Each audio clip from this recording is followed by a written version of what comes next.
What's up, guys? John from Bennett's Customs. New episode right now.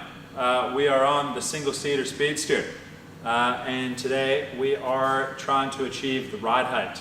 It's obviously sitting right now with a bit of rake. We want to lower it considerably and get it nice low center of gravity for racing.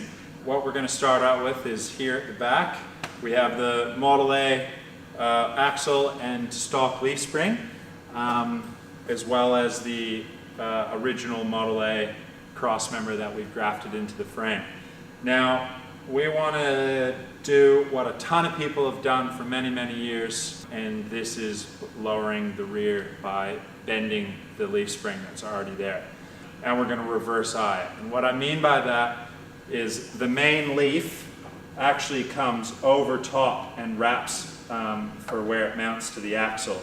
And what we are going to do is flatten that out, flip it over, reshape it the opposite way so that the leaf spring will actually carry and come down the bottom and meet back up, which essentially will drop it at least about 1 inch. But we want to lower it more than 1 inch. So we're going to remove a few leaf springs and we're actually going to tweak them. And what I have here, a lot of you will be familiar with this. This is a Model T spring, so earlier than Model A.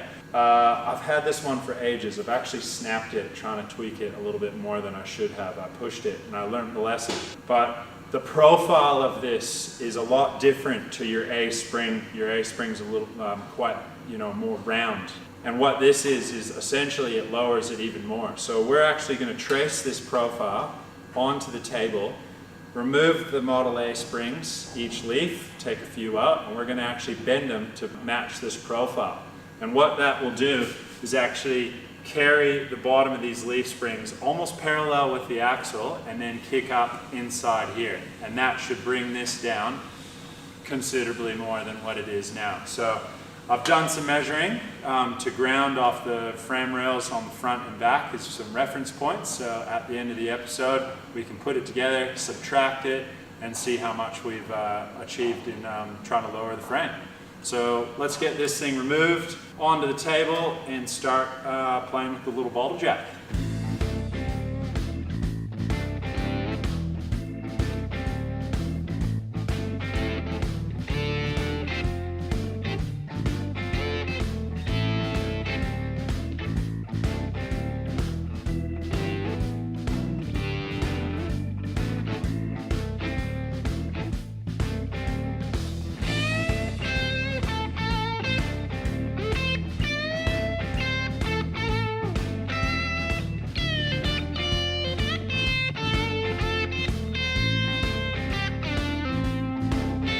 So, got the Model A spring removed and we've got it on the table. I've taken out the main bolt and the 2 clamps on each side. Do have some clamps on there just as I was removing that pin, just because there still is a little bit of tension, quite a bit of tension actually between these. So you just want to slowly work these off until everything is free. So when you're doing this, obviously there's many ways of doing it. Everyone's got their own way. This is kind of the way I do it.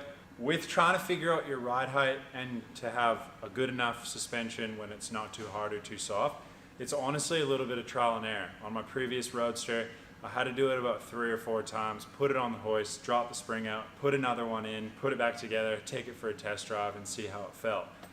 And this could be very much the same. Kind of for a rule of thumb, you don't want to take out too many springs and you don't want to have too many in there. For this car, it's so light as it is, and it's basically me. I'm fat, but there's not a lot of weight. Essentially, we want to always keep the main 2.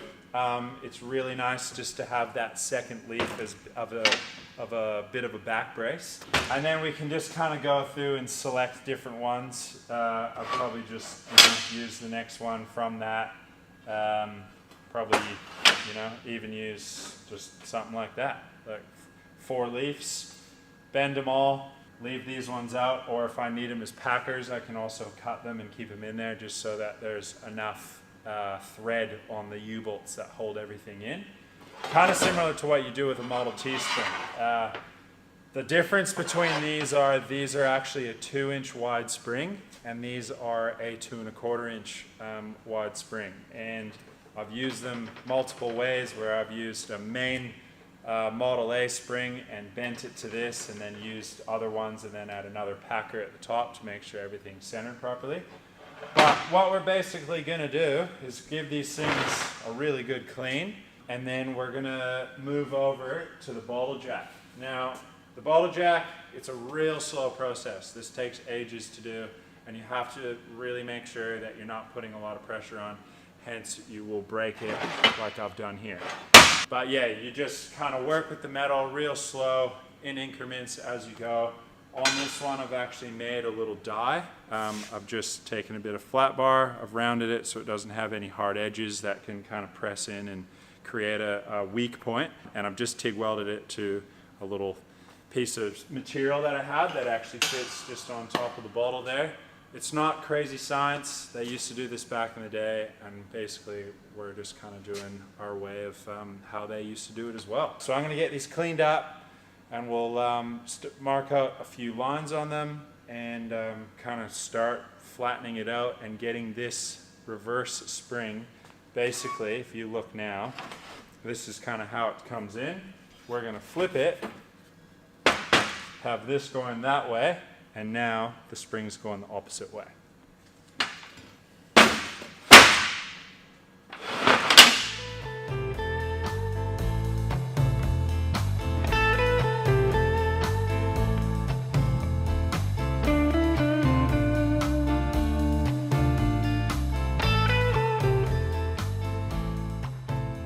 Okay, I've secretly behind the lens just quickly gave this a wire wheel, which I will show doing the rest of these. But what I wanted to show you is the difference between Model A and Model T.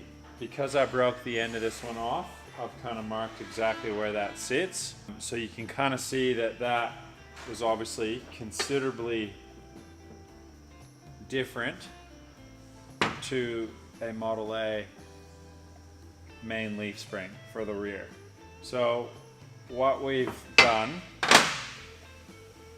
is I've drawn a line showing what we're trying to achieve. Same measurements as the Model T spring, just off the edge how the eyes are coming off. So what we're going to do right now is basically run a heap of lines just so we have reference points to put into the bottle jack to make sure that we are always on accurate ones for each side. And you can count the number of pumps per side to make sure that everything's equal. Like I said before, it's a fair bit of work. It's obviously, you know, you're not really supposed to be bending heaps of leaf springs, so you just like want to be careful and cautious of it and not go too far, otherwise, like I showed you before, you will break it. So what we're going to do now is lay the lines out. We're going to flatten this thing right out so it's dead straight.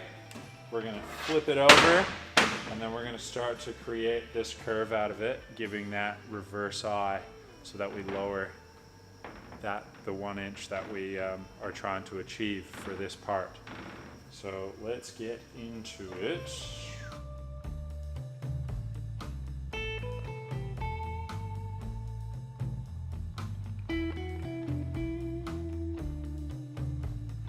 Right, so I'm gonna stick this in the bender, and we're just gonna work on these little areas here. So if you look at that, you can just see that little curve. We're just gonna flatten that out. We're gonna work our way across to get this thing perfectly flat. What I've done too is I've obviously taken out the dies for the pipe that you're gonna roll these, and these still spin freely, which is nice. You know, there's probably so many different ways that you could do this, but for kind of what we're achieving, it does work totally fine. It's not the quickest thing. It takes ages. So, you know, crack a beer, put some good music on, and just sit there and just go in small increments. I'm not going too crazy with it. I'm just getting little bits out Then I'm gonna obviously lower it down a little bit. I'm gonna move over one line. Gonna go straight back. Gonna make sure kind of this is still square so we're not trying to tweak it, you know, a way it doesn't want to go. With just a little bit of love with the bottle jack. And see, these are still spinning, so it's still pulling it in. It's not, you know, there's no strong or sharp contact points that are gonna put indentations or anything into this to stress it out. And obviously, I cannot stress enough that there is pressure on this steel right now, and if you were to go too much, this could snap quite easily, obviously creating some destruction. Hence why I'm keeping my distance away from it.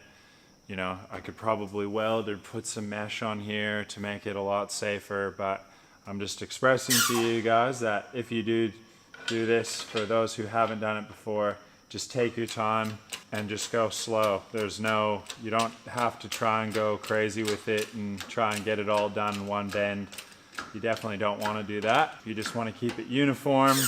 Count your pumps each time if you want, and make a little number in your head so you know how many you're doing per one, and then when you look at it as a reference point, that's going to tell you whether or not you need to go a couple more or a little bit less. So I'm going to pull this out with just a little bit of work, barely any. That is the natural curve that this Model A spring had, and we've gone to the other side and we have basically completely taken that out. So what we're going to do is go to the other side now, take this out, and then we'll start working on the main bit of the base spring.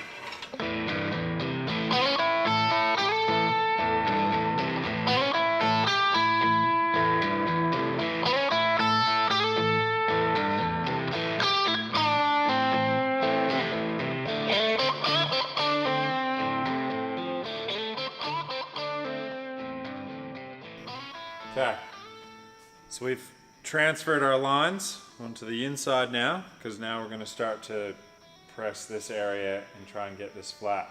Try not to put a lot of stress right in the center, obviously, because we have a hole drilled there that creates a weak point directly through this bit. So try and keep kind of, you know, your spacing a little bit on either side of that. If you do need to do this, there's tons of ways to do it. You can kind of put a plate on both sides with a little bolt that kind of supports it, and you can still go through it, but we'll just work close to it but not quite on it, and we'll just keep working this way in small increments until we get that flat.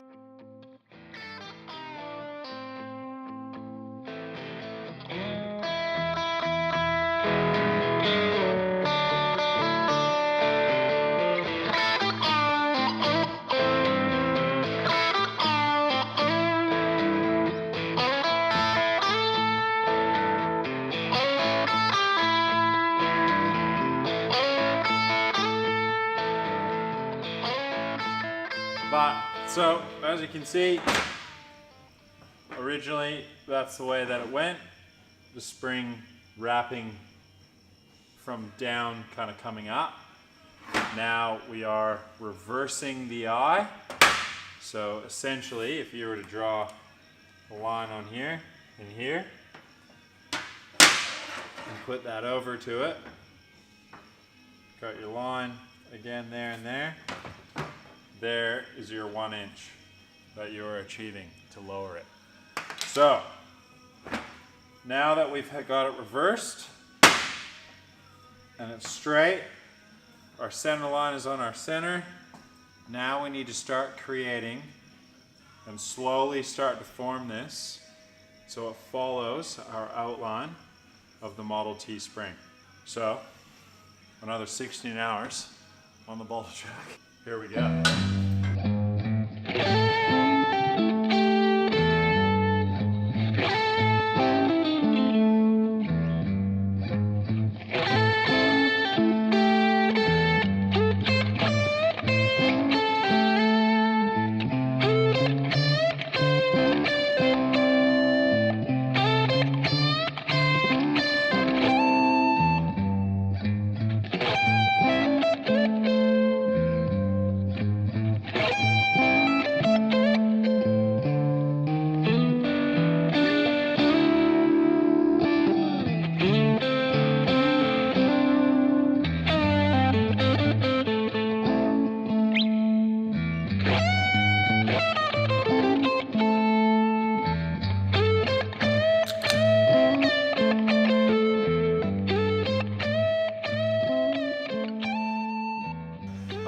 cheated, but I did two prior while I was waiting.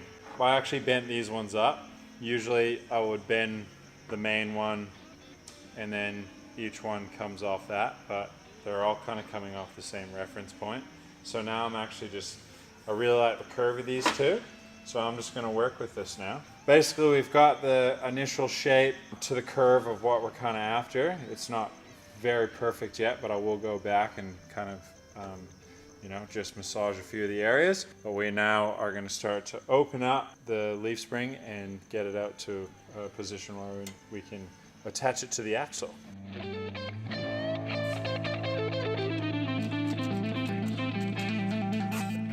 So, yeah, look, this is what happens when you get a bit too excited. We're not quite there, so I'll take a little bit out, but that's okay. This is the cool thing about doing this, is if you go too far or too little, you can just flip it over, a few more little pumps, and you're good to go. And you can use a little bit of body weight if you want, just work on it a little bit. Yeah, jeepers, we well and truly went way too far with that.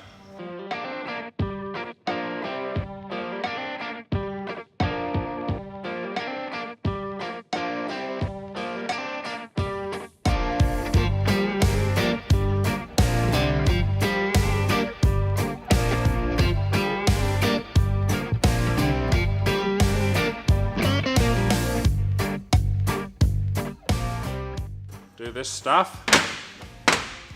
Ouch. Okay, so obviously with a little bit of work, patiently going up and down with that jack, we've almost replicated the Model T spring shape. Now, it's not perfect, we're not finished with it quite yet, but having said that, let's just put this one out of the way. This is the second main spring in a Model T leaf spring pack. We are not too far off. I mean, as far as it's very even, I could probably pull this in just a little bit more and tweak these out slightly. But as far as that goes, compared to, your standard Model A spring, it just takes a little bit of time, but you can kind of create anyone you want. And honestly, the whole idea with this is that I almost want that leaf spring to be parallel with the rear axle. So what we could do actually is we could put this main leaf in and we'll just rest it down quickly. We'll just throw the shackles in and we'll just see how this is gonna kind of sit and see, if this is gonna work or not.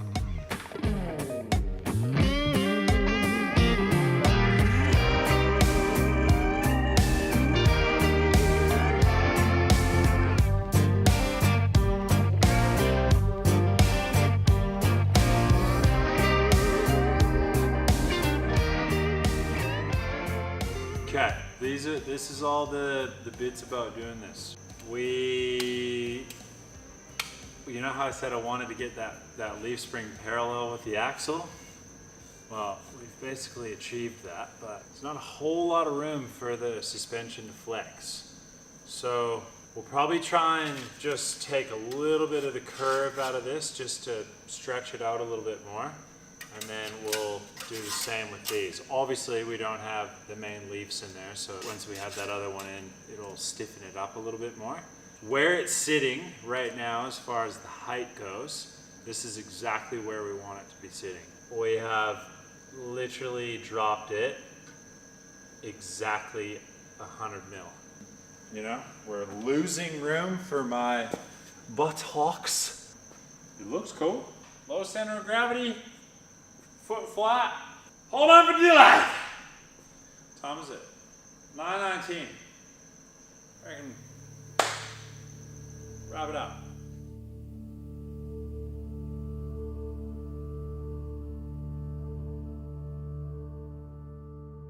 Okay, so after the test, obviously we need to add a couple more leaves.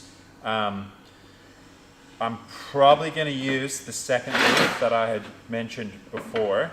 And once this is actually bent, it'll be pretty close to here, but I'll probably just trim it back and make sure they're kind of all even round all the edges, you know, make it look nice. So I'm just gonna wire wheel this one, and I'll stick it in the press, start working it, and we'll test fit that and see what it looks like.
So as you just saw, we got the main leaf, or second main leaf, basically same profile, very similar. I am going to have to shorten it though, because of obviously reverse eyeing this main leaf. We're now kind of right down in the mix, so I'm just going to take a little bit off and finish these off, and I'm actually probably going to just round these a little bit just to make them kind of look a little bit nicer, and yeah, so I'm going to continue to do that. There you go. Is that you?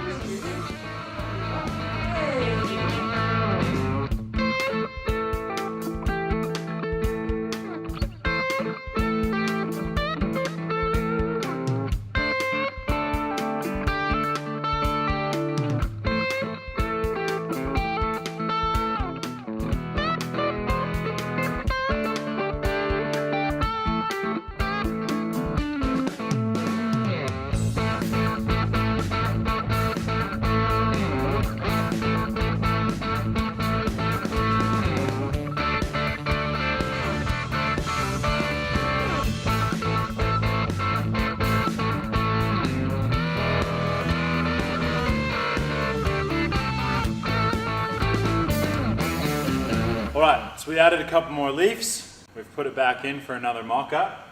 And fingers crossed we've nailed it second time. There's a little bit more, but now that's good. Stiffen it up a little bit. And what we can do is, obviously you can see how these have a little bit of a gap between them, just to allow that little bit of suspension. We can take a bit of the bend out of these so they're a little bit more firm into this, and this one as well, and that'll kind of hold the shape a little bit better.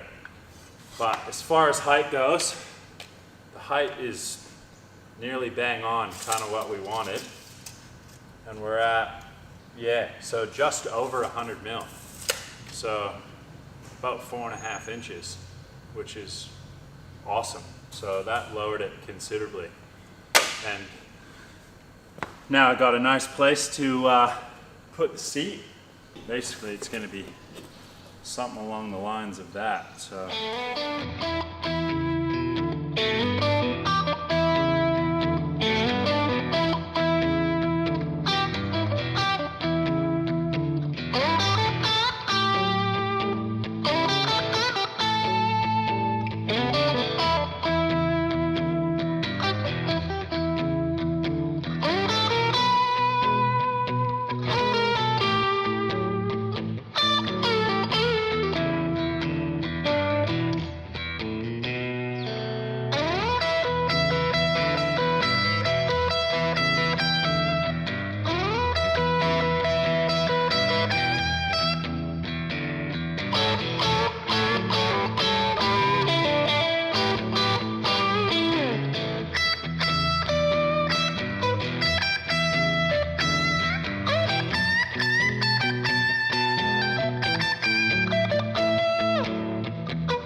Well, we achieved something. We got the spring reverse-eyed, reshaped, installed, and we lowered the rear nearly about just over 100 mil. It still has quite a bit of suspension to it. Yeah, for now, we kind of have it where we want it. Until the rest of the body goes on, the cowl, grille, everything else, all the pedal assembly, we won't know exactly with my body weight, the seat, fuel tank, exactly where it's going to sit. We may have to add or just reshape them slightly, but for now, we got the ride height where we want it. With the front, we will wait until we got a bit of the front end stuff more on there, and then we will reverse eye the front, very similar to what we did here. So yeah, hopefully you guys learned a little bit of something with that one. Yeah, make sure you guys like and subscribe as well. Comment, let me know what you think about this. I'm sure there's tons of ways of doing it, and bad ways, good ways, however we did it, but we succeeded. So yeah, make sure you hit that notifications. Next week, another video's dropping, so keep tuned.